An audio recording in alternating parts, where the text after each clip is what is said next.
Alhamdulillah.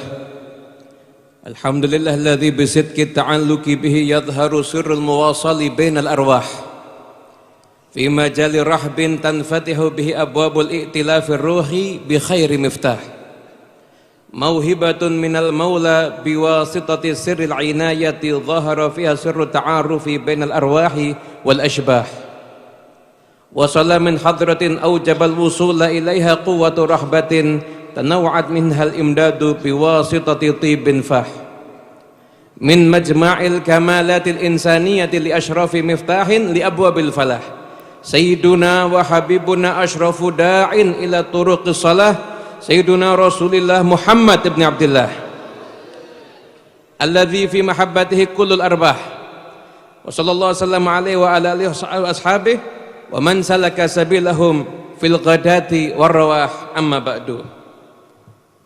Para habaib, para alimul ulama, para pejabat pemerintahan, Pak Wali Kota dan semua hadirin yang dimuliakan oleh Allah Subhanahu wa taala. Alhamdulillah. Di saat ini kita semuanya berasal dari daerah yang berbeda. Bahkan mungkin dengan bahasa yang berbeda. Tapi kita semuanya dikarenakan rasa cinta yang begitu kuat berkumpul bersama-sama di tempat ini. Ketahuilah Anda tidak akan pulang sia-sia dari tempat ini. Anda akan membawa berkah.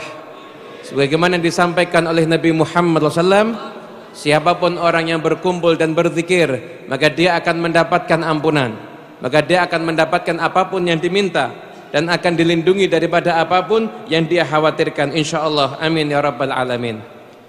Hadirin yang dimuliakan Allah, mungkin karena keterbatasan tempat sehingga kita duduk saat ini tidak bisa berdekatan. Ada yang duduk jauh sekali dari tempat ini namun tetap mengikuti acara ini. Ada yang duduk mungkin radius 3 kilo dari tempat ini. Ketahuilah bahwasanya saat ini saja kita semuanya duduk berjauhan, tapi kita suatu saat akan dikumpulkan bersama. Karena kita semuanya sama-sama pecinta Nabi Muhammad dan pecinta Habib Ali bin Muhammad al-Habsyi. Janji Nabi SAW kepada kita semuanya, anta ma'aman ahbabta, sesungguhnya engkau akan dikumpulkan bersama dengan yang engkau cintai. Jika yang mendorong Anda untuk hadir di tempat ini adalah cinta Anda kepada Rasulullah, cinta Anda kepada Habib Ali bin Muhammad al-Habsyi, maka kelak kita akan dikumpulkan juga bersama beliau, insyaallah. Amin ya rabbal alamin. Hadirin yang dimuliakan Allah Ta'ala, Habib Ali bin Muhammad al-Habsyi telah wafat 111 tahun yang lalu. Namun seruan dakwah beliau tidak henti-hentinya selalu kita rasakan. Oleh karena itu tepat kiranya di majelis yang penuh dengan keberkahan ini, mulai kita semuanya mengenal siapakah orang yang dengannya kita semuanya berkumpul di tempat ini, yaitu Al-Imam Al-Arif Billah Al-Habib Ali bin Muhammad bin Husain al-Habsyi. Habib Ali bin Muhammad al-Habsyi, beliau adalah putra dari seorang yang saleh. Ayah beliau bernama Habib Muhammad bin Husain. Habib Muhammad bin Husain adalah seseorang yang hidupnya digunakan untuk berdakwah di jalan Allah Ta'ala. Beliau masuk dari satu daerah ke daerah, dari satu perkampungan ke perkampungan yang lain. Beliau kumpul dan duduk bersama dengan orang-orang awam.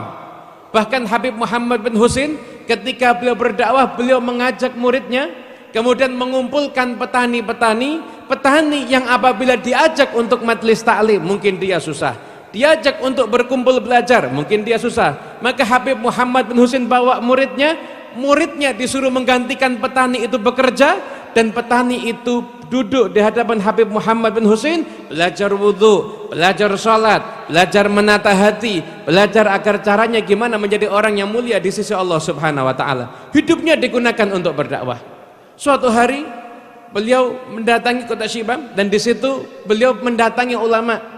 Beliau datang untuk meminta dan musyawarah akan beliau meminang seorang wanita yang tujuannya akan dijadikan partner untuk berdakwah.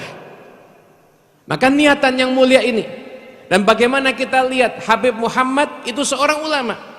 Apabila beliau mau meminta wanita manapun juga pasti akan diberikan. Namun beliau musyawarah sama ulama. Maka berapa banyak di antara kita mungkin jarang yang ketika akan menikah atau akan menikahkan putrinya musyawarah dulu dengan para ulama. Nabi Muhammad bin Husain musyawarah dengan para ulama, kemudian ditunjukkan ini ada seorang perempuan dan ini akan bisa menjadi partnermu di dalam berdakwah di jalan Allah Ta'ala. Maka akhirnya dibawa ke rumah ayahanda daripada ibu Habib Ali. Sampai ada di sana, kemudian dilamar, dan ketika itu Habib Muhammad tidak bawa apa-apa sama sekali. Dan ayah dari ibu Habib Ali juga tidak meminta apa-apa sama sekali. Maka ketika ditanya kira-kira apa yang mau diberikan, maka ayahnya menjawab, ya ini putriku seorang syarifah, kasih aja yang pantas untuk seorang syarifah. Kemudian ditanya kapan pernikahan mau diadakan, itu datang ada di waktu duha. Kemudian dikatakan pernikahan kalau bisa secepatnya malam ini insya Allah menikah. Maka kata ayahanda daripada ibu Habib Ali, ya disampaikan kepada putrinya, dan putrinya nggak kenal sama Habib Muhammad, namun putrinya percaya dengan orang tuanya. Gak berapa banyak saat ini orang tua yang sudah nggak dipercayai lagi sama anaknya, dan anak yang udah nggak mau percaya lagi sama orang tuanya. Kemudian karena pilihan ayahnya nggak kenal, maka mengatakan siap, dan malam itu juga dilaksanakan pernikahan.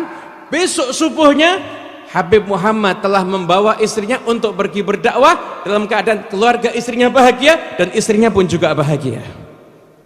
Berdakwah, dan ketika itu terjadi omongan-omongan orang yang mengatakan bahwasanya ini kasihan, pernikahan tidak meriah, pernikahan dan lain sebagainya.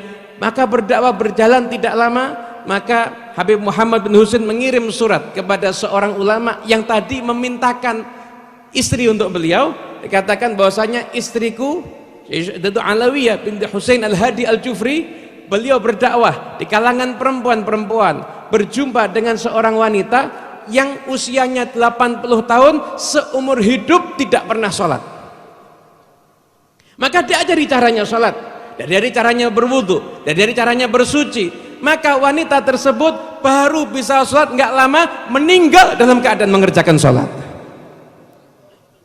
Maka begitu surat itu diterima, Habib Ahmad bin Umar bin Semit di mimbar beliau menyampaikan, wahai orang-orang yang mengatakan bahwasanya pernikahan Muhammad bin Husain dengan Alawiyah tidak dirayakan dengan meriah, tidak dirayakan dengan selayaknya, ketahuilah ini hasil daripada pernikahan itu. Dibacakan suratnya, lalu Habib Ahmad bin Umar bin Semit, seorang ulama yang terkemuka di kota itu, menyampaikan sesungguhnya pernikahan apabila semacam ini, maka yang layak meramaikan bukan manusia di dunia, akan tetapi malaikatnya Allah Ta'ala. Karena pernikahan dengan tujuan yang mulia, manusia yang mulia, dan akhirnya melahirkan anak yang luar biasa, yaitu Habib Ali bin Muhammad Al-Habsyi. Habib Ali lahir di kota Qasam, kota yang kecil, pada hari Jumat tanggal 24 Syawal tahun 1259 Hijriah. Ketika Habib Ali lahir, di mana ayah beliau berada? Ayah beliau yang seorang ulama, seorang dai, berada di majelis ilmu, berada di hadapan gurunya Al-Habib Abdullah bin Husain bin Tahir, penulis daripada kitab Sulamut Taufik, yang mana karangan kitabnya dibaca terutama di pondok-pondok pesantren yang ada. Maka begitu dapat kabar kelahiran putranya, maka Habib Muhammad langsung memohon kepada gurunya untuk memberikan nama. Maka gurunya pun mengatakan, namakan putramu Ali, karena aku berharap dia akan mewarisi derajat tinggi dari Syekh Ali bin Alwi Khaliq Qasam, seorang ulama yang ucapan salamnya dijawab oleh Rasulullah SAW. Hadirin, ucapan ini bukan basa-basi.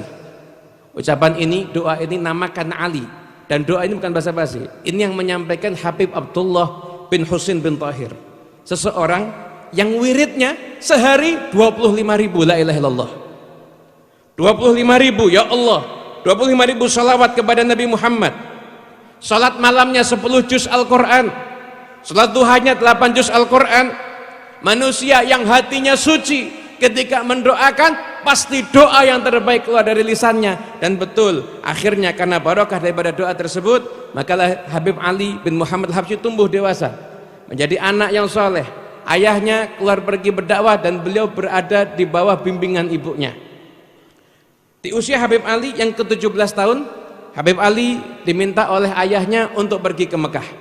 Karena di usia 7 tahun Habib Ali, beliau udah nggak jumpa lagi sama ayah karena ayahnya berdakwah di Mekah. Usia 17 tahun ayahnya meminta beliau ke Mekah. Habib Ali kurang lebih tinggal selama 2 tahun ada di kota Mekah, mengambil ilmu dari para ulama yang ada di sana, utamanya dari ayahnya sendiri, juga mengambil ilmu dari para ulama yang lain seperti Syed Ahmad Zaini Dahlan dan juga ulama-ulama yang lainnya. Hingga akhirnya 2 tahun Habib Ali tinggal di Mekah, maka beliau pun kemudian kembali lagi ke kota Siwun. Beliau berdakwah di kota Siwun, dan pertama kali beliau berdakwah, beliau mengajar ada di satu masjid, yang masjid itu dinamakan Masjid Hambal. Masjid itu makmur karena Habib Ali. Di masjid itu setiap Habib Ali mengajar, baik mengajar ilmu nahwu atau mengajar ilmu fikih atau mengajar ilmu-ilmu yang lainnya, di masjid itu setiap Habib Ali mengajar, maka di situ ada 400 orang yang menghadiri majlisnya Habib Ali. Dan itu yaumian, itu setiap hari 400 orang hadir majlisnya Habib Ali. Kemudian Habib Ali juga pernah menceritakan bagaimana pengalaman beliau ketika beliau memulai dakwah di Masjid Hambal. Beliau mengatakan sesungguhnya tetangga-tetangga Masjid Hambal ini adalah orang-orang bisnismen tapi soleh. Ada Abdullah Basalamah, bisnismen tapi soleh. Banyak ulama memuji beliau. Setiap Habib Ali masuk ke masjid, maka beliau sudah ada masuk masjid di malam hari, yaitu sebelum waktu subuh, maka sudah ada Abdullah Basalamah, beliau membaca Al-Quran ada di masjid. Kemudian ada juga Syekh Husain Babher, ada juga Syekh Muhammad Al-Khatib. Itu ulama-ulama semuanya wiridnya 5 juz Al-Quran setiap malam, sholat malam sekian puluh kali, itu wiridannya mereka semuanya. Maka Anda bisa bayangkan betapa makmurnya saat itu. Habib Ali berdakwah dan berdakwah terus. Habib Ali juga punya kontribusi sosial di masyarakat yang tidak kecil. Di zaman Al-Habib Ali bin Muhammad Al-Habsyi, dikatakan di kota Siwun tempat beliau tinggal, hampir-hampir, bukan tidak ada sama sekali, hampir-hampir dari ujung ke ujung tidak ada orang yang berselisih ataupun bermusuhan. Kalau sampai terjadi permusuhan, maka akan segera didudukkan dan kemudian didamaikan. Bahkan ketika krisis, mungkin banyak sekarang ada yang mengkhawatirkan akan terjadi krisis dan lain sebagainya. Ketika krisis, Habib Ali menjamu, menghidupi seluruh penghuni kota Siwun selama 3 bulan lamanya. Dakwah beliau kontribusi sosial. Kemudian beliau mendamaikan orang-orang yang berselisih. Bahkan pernah di kota yang lain hampir terjadi saling bunuh karena ada satu kasus, maka Habib Ali datang ke sana dan Habib Ali yang mendamaikan, sehingga kasus resiko terjadi peperangan yang ada di sana sampai antar suku dan lain sebagainya itu bisa meredam. Yang ada hanyalah kasih sayang karena dakwahnya Al-Habib Ali bin Muhammad bin Husain Al-Habsyi. Di usia yang ke-37 tahun, Al-Habib Ali membangun ribat, dan ribat itu dengan model dan tata cara yang seperti itu adalah ribat yang pertama kali ada di negara Hadramut. Karena sebelumnya apabila orang belajar ilmu agama Hadramut itu sistemnya halakoh, datang ada halakoh dan lain sebagainya. Maka Habib Ali dengan saat itu biaya yang terbatas, maka beliau memberanikan diri, beliau bangun ribat dan beliau tampung semua santri yang akan belajar, dan beliau gratiskan, tidak ada biaya sama sekali. Usia beliau 37 tahun. Usia Habib Ali yang ke-44 tahun, maka beliau pun sudah membangun masjid yang dinamakan masjid beliau adalah Masjid Riyadh. Sebagaimana masjid di mana saat ini kita berada, Masjid Riyadh. Nah, kenapa Habib Ali bangun ribat dulu baru bangun masjid? Karena Habib Ali lebih mementingkan membangun orang yang akan memakmurkan masjid daripada membangun masjid tapi masjidnya akhirnya nggak makmur. Tapi dibangunkan orang-orang yang akan memakmurkan masjid, kemudian setelah itu usia 44 tahun dibangun masjidnya, dan masjidnya itu makmur dengan ilmu, makmur dengan amal-amal soleh. Habib Ali, di antara keistimewaan beliau, beliau itu mendapatkan gelar Hamilu Liwa'i Mahabbatil Muhammadiyah, pemegang bendera cinta kepada Nabi Muhammad SAW. Habib Ali bukan hanya sekedar orang yang Allah karuniakan derajat yang tinggi bisa mimpi berjumpa dengan Nabi Muhammad, namun lebih daripada itu, Habib Ali bisa berjumpa langsung dengan Rasulullah dalam keadaan terjaga. Bukankah Rasul sudah wafat? Gimana kok bisa ketemu Nabi dalam keadaan terjaga? Seandainya Nabi nggak pernah menyampaikan, maka kita pun juga nggak akan tahu. Tapi sesungguhnya Rasul sudah menyampaikan dalam sabdanya, man ra'ani fil manam fasayarani fil yaqadhah. Barang siapa yang berjumpa aku di dalam mimpinya, maka dia akan berjumpa denganku dalam keadaan terjaga. Karena sesungguhnya Nabi Muhammad SAW, beliau tidak mati, beliau hanya berbeda alam dengan kita semuanya. Apabila seseorang yang mati syahid dikatakan bal ahya'un inda rabbihim yurzaqun, maka apalagi dengan orang yang mengajarkan ilmu tentang kesyahidan, yaitu Rasulullah sallallahu alaihi wasallam, maka beliau pun juga hidup di sisi Tuhannya dalam keadaan mendapatkan rezeki. Maka mungkin saja untuk orang-orang yang istimewa bisa berjumpa Nabi dalam keadaan terjaga. Habib Ali di usianya yang belum genap 22 tahun ketika itu, beliau ketika berziarah ke makam Rasulullah SAW, maka beliau berjumpa Nabi dalam keadaan terjaga. Maka Nabi berkata pada Habib Ali, amma tardha ya Ali, apakah engkau tidak ridha wahai Ali? Sesungguhnya amalmu dan amalnya semua sahabatmu diterima oleh Allah Subhanahu wa taala. Semoga Allah catat kita jadi sahabatnya Habib Ali insyaallah. Amalmu dan amal sahabatmu, Anda bisa bayangkan betapa mulianya. Ini Habib Ali mulia, sahabatnya ikut dimuliakan sama Allah taala, diterima amalnya oleh Allah Subhanahu wa taala. Bahkan dalam kisah yang lain sangat banyak peristiwa tentang bagaimana hubungan cinta Habib Ali dengan Rasulullah SAW. Namun tidak akan semuanya saya uraikan di sini karena keterbatasan waktu tentunya. Dikisahkan ada seseorang dari Maroko, orang yang soleh, berziarah ke kota Madinah dan berziarah ke makam Nabi Muhammad SAW. Beliau berziarah, maka beliau bermimpi berjumpa dengan Nabi Muhammad SAW. Maka beliau bertanya kepada Nabi, man ahabbun nasi ilaiki, siapa orang yang paling engkau cintai? Di dalam mimpinya maka Nabi SAW menjawab, Ali bin Muhammad al-Habsyi. Keesokan harinya, karena ini orang soleh, bermimpi lagi berjumpa dengan Nabi Muhammad. Lalu beliau bertanya lagi, man ahabbun nasi ilaiki, siapa orang yang paling engkau cintai? Maka jawabannya sama, Ali bin Muhammad al-Habsyi. Mimpi yang ketiga kali, dan bertanya lagi, ya Rasulullah, siapa orang yang paling engkau cintai?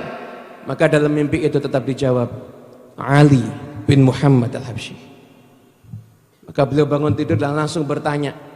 Beliau tanya, di Madinah ini ada enggak orang yang bernama Ali bin Muhammad al-Habsyi? Maka ditunjukkan orang yang bermagra al-Habsyi, tapi yang lain, bukan nama Ali bin Muhammad. Tunjukkan lagi pada Ali bin Ali al-Habsyi. Sampai akhirnya orang-orang bertanya, kenapa kamu mencari Ali bin Muhammad al-Habsyi? Maka beliau mengatakan, 3 malam berturut-turut saya mimpi berjumpa dengan Nabi Muhammad sallallahu alaihi wasallam, dan ketika aku bertanya, ya Rasulullah, siapakah orang yang paling kau cintai? Maka Nabi 3 kali pula menjawab, Ali bin Muhammad al-Habsyi. Sungguh kemuliaan yang luar biasa untuk Habib Ali al-Habsyi. Bukan hanya mimpi Nabi, tapi mendapatkan ikrar cinta dari Nabi Muhammad SAW. Sebetulnya bisa saja Habib Ali langsung yang bermimpi berjumpa dengan Rasulullah, dan Rasulullah menyampaikan cintanya beliau pada Habib Ali. Tapi kenapa ikrar cinta Nabi Muhammad pada Habib Ali itu melalui mimpi dari ulama yang lainnya? Kenapa? Karena Nabi ingin menyampaikan. Apabila Nabi hanya menyampaikan ke Habib Ali, mungkin kisah ini nggak akan kita dengar, karena orang-orang soleh itu menyembunyikan kelebihannya dan amalnya. Tapi karena ini disampaikan kepada ulama yang lain, dan dia akhirnya mencari, kisah ini tersebar, seakan-akan Nabi mau mengumumkan kepada yang hidup di masa itu, kepada yang hidup di masa ini, dan kepada yang hidup di masa yang akan datang, bahwasanya pernah hidup seseorang yang bernama Ali bin Muhammad al-Habsyi, dan dia adalah orang yang paling dicintai Nabi Muhammad ada di zamannya. pengumuman dari Nabi Muhammad SAW untuk kita semuanya, diikrarkan cinta beliau kepada Habib Ali. Kalau Anda bertanya, kok bisa Habib Ali sampai mendapatkan derajat yang seperti itu? Hadirin yang dimuliakan Allah, Habib Ali ketika beliau ziarah ke makam Nabi dan ketika aktivitasnya sehari-hari, beliau satu hari 7 kali khatam Dalailul Khairat. Kalau sholat tarawih, beliau satu malam 10 juz. Setiap sholat, maka setiap rakaat setengah juz, setiap rakaat setengah juz. Satu malam 10 juz, 3 hari sekali khatam Quran di dalam bacaan sholat tarawihnya. Siapa di antara kita yang ketika menuntut ilmu menghafalkan 12 syarah minhaj di luar kepala? Siapa di antara kita yang ketika usia belianya dikatakan oleh ibunya di hadapan oleh para ulama yang ada saat itu, Ibu Habib Ali mengatakan kepada mereka, kalian semuanya menjadi saksi, aku ridho kepada anakku Ali. Siapa di antara kita sudah dapat perkataan itu dari ibu kita? Ibu kita mengatakan di depan orang banyak, aku ridho kepada putraku fulan. Habib Ali mendapatkan ridho ibunya ini bukan tiba-tiba, tapi karena perjuangan. Beliau nggak pernah menentang ibunya. Bahkan beliau mengatakan, saya ini nggak pernah merasa punya harta ketika ibu saya masih hidup. Kenapa? Semuanya milik ibu saya. Bahkan kalau ibu saya itu mau bawa saya ke pasar dan saya dijual sebagai budak, maka saya akan mengaku saya sebagai budak dan saya akan siap untuk dijual. Pantas kalau mendapatkan ikrar cinta dari Nabi Muhammad SAW. Siapa di antara kita yang menghiasi waktu-waktunya dengan beribadah di jalan Allah Ta'ala? Siapa di antara kita yang memiliki hati yang mulia sebagaimana hatinya Habib Ali? Beliau adalah Habib Ali bin Muhammad Al-Habsyi, setiap malam mendoakan semua orang yang memusuhi beliau seperti mendoakan orang yang cinta kepada beliau. Siapa yang punya hati seperti itu? Hati yang pemaaf. Bahkan bukan cuma memaafkan kesalahan orang lain, akan tetapi juga memberikan kebaikan kepada orang lain, bahkan kepada orang yang memusuhi beliau. Kalau Anda sudah mendengar ini, maka pantas kiranya kalau memang Habib Ali bin Muhammad Al-Habsyi dimuliakan oleh Allah Subhanahu wa taala dan mendapatkan ikrar cinta dari baginda Nabi besar Muhammad sallallahu alaihi wasallam. Di usia beliau yang ke-68 tahun, Habib Ali menuliskan ekspresi cintanya pada Rasulullah. Beliau gubah Maulid Simtud Duror. Bukan dikarang seperti orang menulis buku saat ini. Namun Maulid Simtud Duror, Habib Ali duduk dan beliau mengucapkan, mendiktekan pada putranya dan putranya yang menulis. 3 kali majelis, jadilah buku Maulid Simtud Duror sebagaimana yang sering kita baca. Ketika maulid ini jadi, maka Habib Ali mulai membaca di rumah murid-muridnya. Dan ada salah seorang daripada murid Habib Ali membawa catatan Simtud Duror, dia salin dengan tangannya, kemudian dibawa ziarah ke makam Nabi Muhammad SAW. Murid ini akan membacakan Simtud Duror dan pertama kalinya ketika itu dibacakan di makam Rasulullah SAW. Dibaca Simtud Duror di makam Rasulullah SAW, maka selesai murid tersebut membaca Maulid Simtud Duror, maka dalam duduknya dia tertidur dan bermimpi berjumpa dengan Nabi Muhammad SAW. Dia melihat Nabi datang keluar dari makamnya, diambil Maulid Simtud Duror, kemudian dibaca oleh Rasulullah SAW dari awal sampai akhir. Jadi kalau Anda sudah sering mendengar Maulid Simtud Duror, bahkan Anda baca di rumah-rumah Anda atau mungkin di majlis-majlis Anda, ketahuilah setiap lafaz ibarah yang ada di Maulid Simtud Duror sudah mendapatkan ridho dari Nabi Muhammad SAW. Oleh karena itu pantas kiranya kalau Simtud Duror semakin lama semakin tersebar, dibaca ada di mana-mana, dan insya Allah sebagaimana itu ekspresi cinta Habib Ali kepada Nabi, maka insya Allah siapapun yang membaca Simtud Duror akan mendapatkan berkahnya Rasulullah SAW. Membaca Simtud Duror juga harus mengikuti tata acara yang benar, Ketika Maulid Simtud Duror itu dibacakan, maka jangan sampai fasal wahina baroza sallallahu alaihi wasallam itu enggak dibaca, karena itu termasuk bagian inti daripada kisah kelahiran Nabi Muhammad.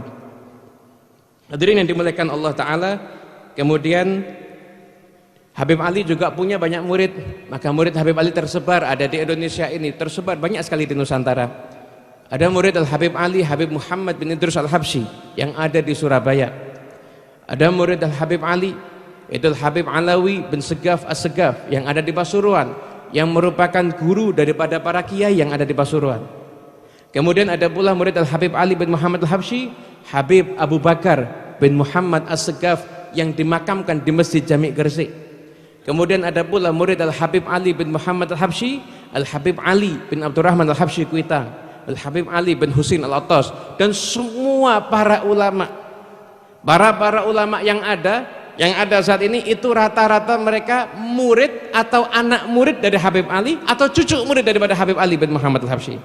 Lalu ditelusuri dari gurunya sambung ke Habib Ali.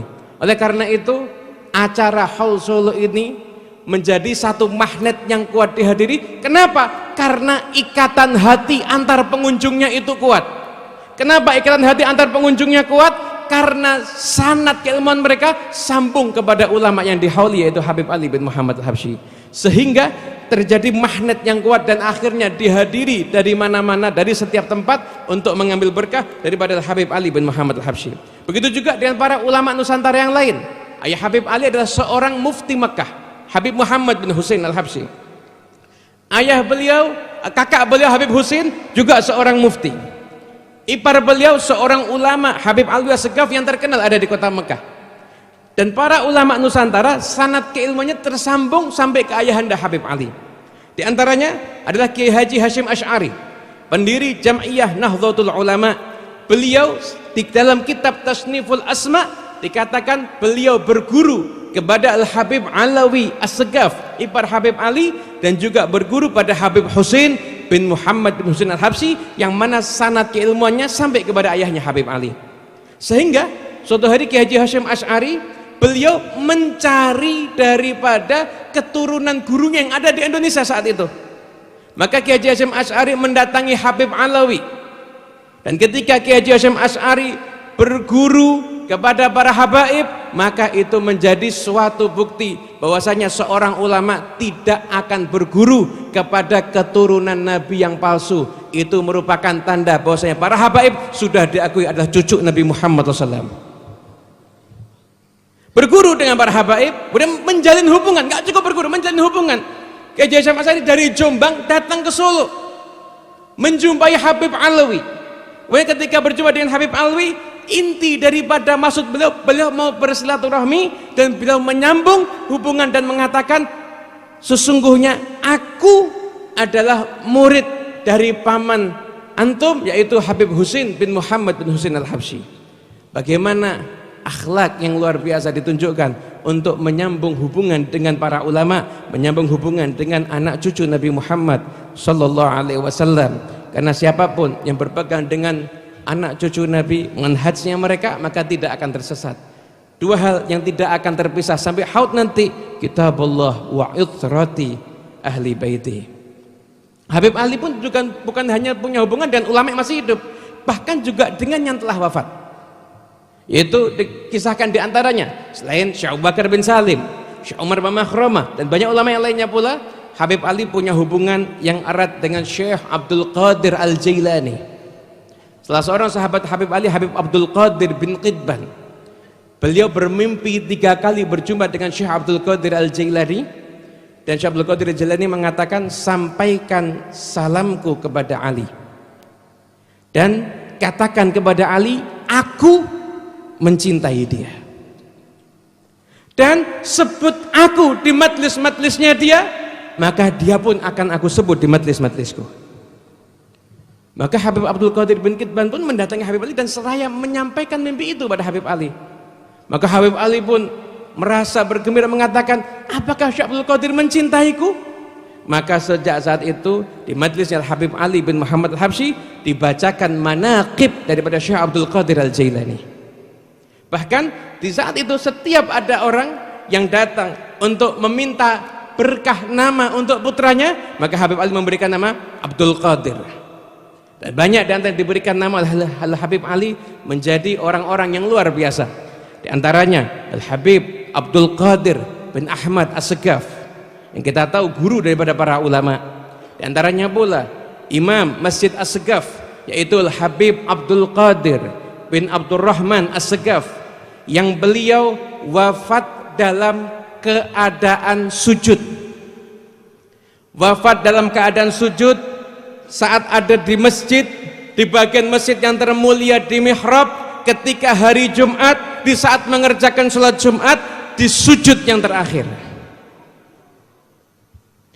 Kemudian Al-Habib Abdul Qadir bin Umar Maula Khailah, Al-Habib Abdul Qadir bin Muhammad bin Al-Habib, dan banyak para ulama yang lahir daripada berkah nama tersebut, yang menjadi ulama-ulama yang istimewa.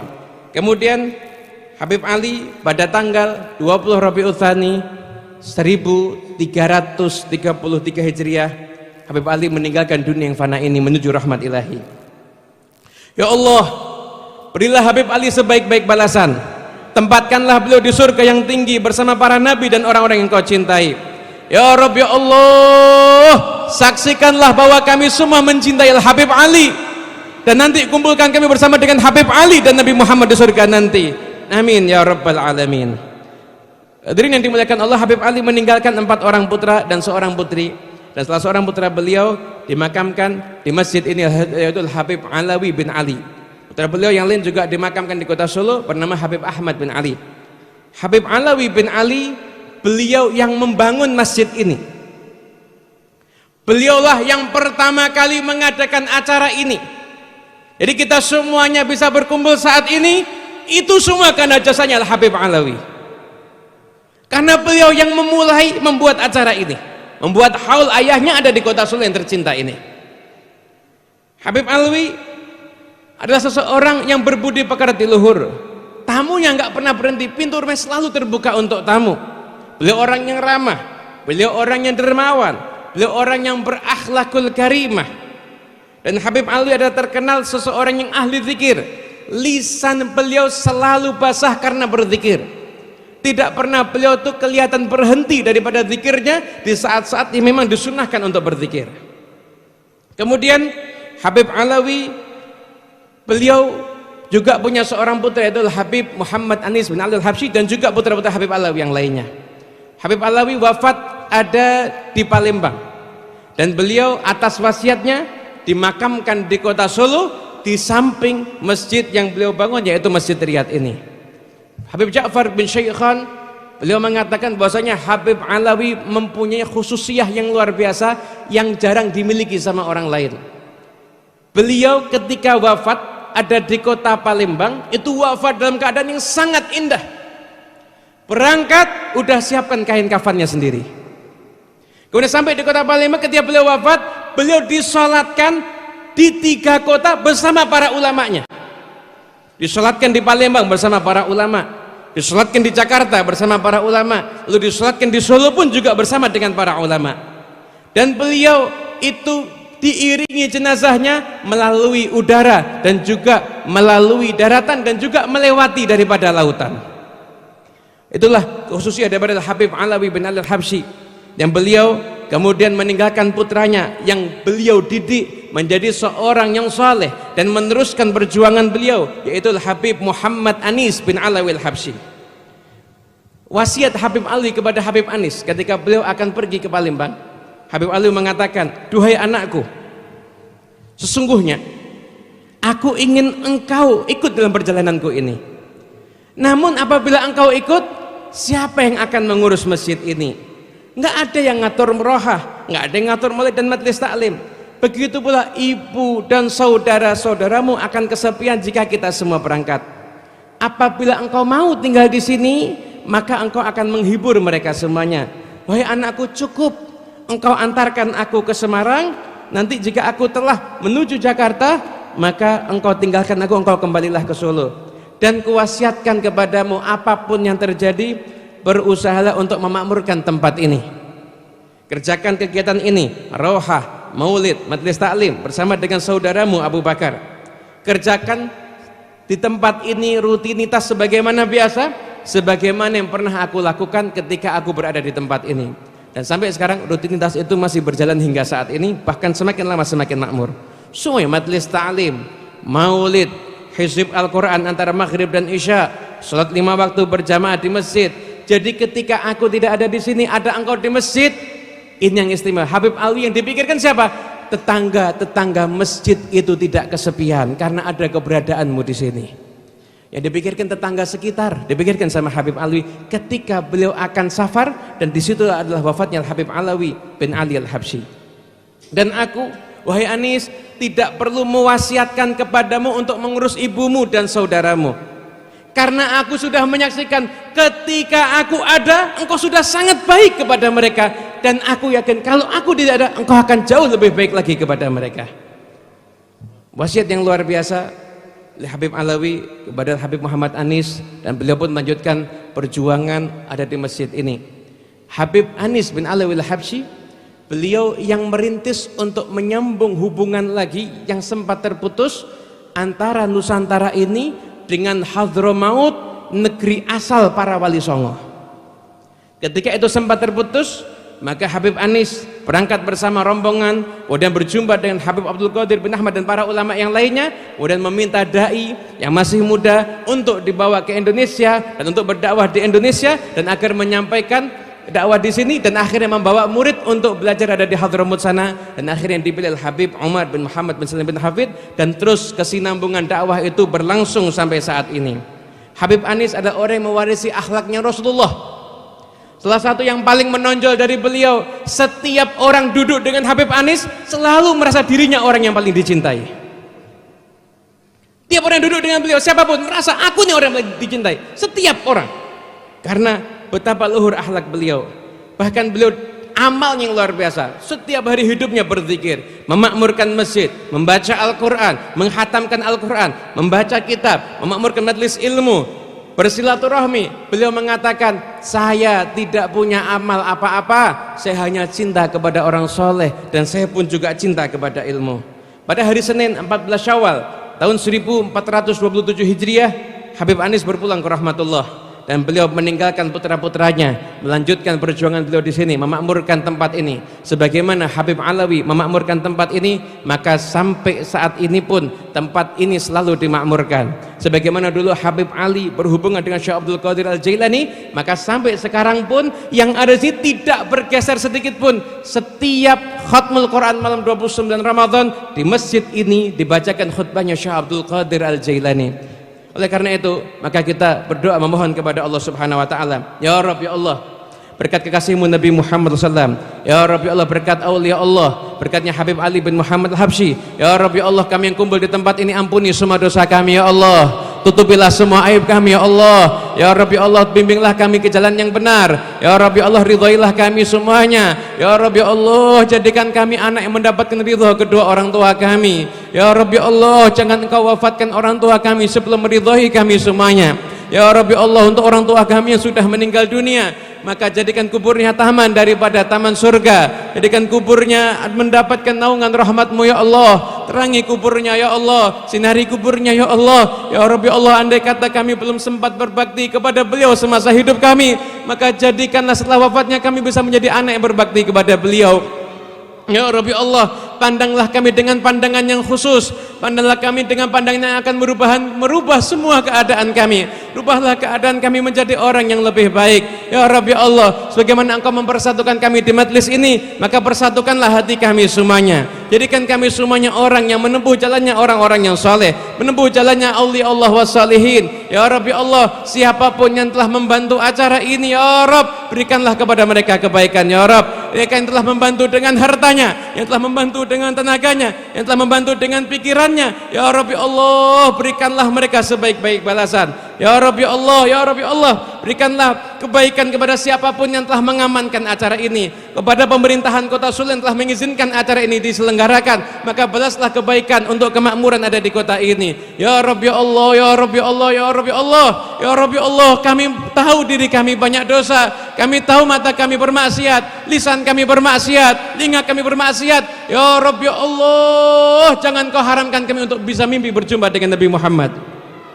Ya Rabbi Allah, sebagaimana Engkau muliakan Habib Ali mendapatkan cintanya Nabi, maka jadikan Nabi mencintai kami semuanya ya Rabb. jadikan Rasulullah mencintai kami semuanya ya Rabb, jadikan kami kecintaannya Nabi Muhammad SAW ya Rabb. Ya Allah, jadikan putra-putra kami kecintaannya Nabi Muhammad SAW ya Rabb. Lindungi putra kami dari segala macam fitnah, bimbing anak-anak kami agar menjadi anak yang soleh, anak yang selalu berbakti kepada kedua orang tuanya, anak yang berakhlakul karimah, tidak meninggalkan salat, dan anak insya Allah akan berbakti kepada datuk-datuknya sampai ke Rasulullah SAW ya Rabb. Ya Allah, jadikan kami semuanya berkumpul di tempat ini, kami semuanya meninggalkan dunia dalam keadaan husnul khatimah, dalam keadaan Allah ridha kepada kami semuanya. Engkau ridha pada kami ya Allah, Rasulmu ridha kepada kami ya Allah, orang tuamu ridha pada kami ya Allah, dan aulia Allahmu mencintai kami semuanya ya Rabb ya Allah. Amin amin rabbal alamin. Adza minni wa afu minkum.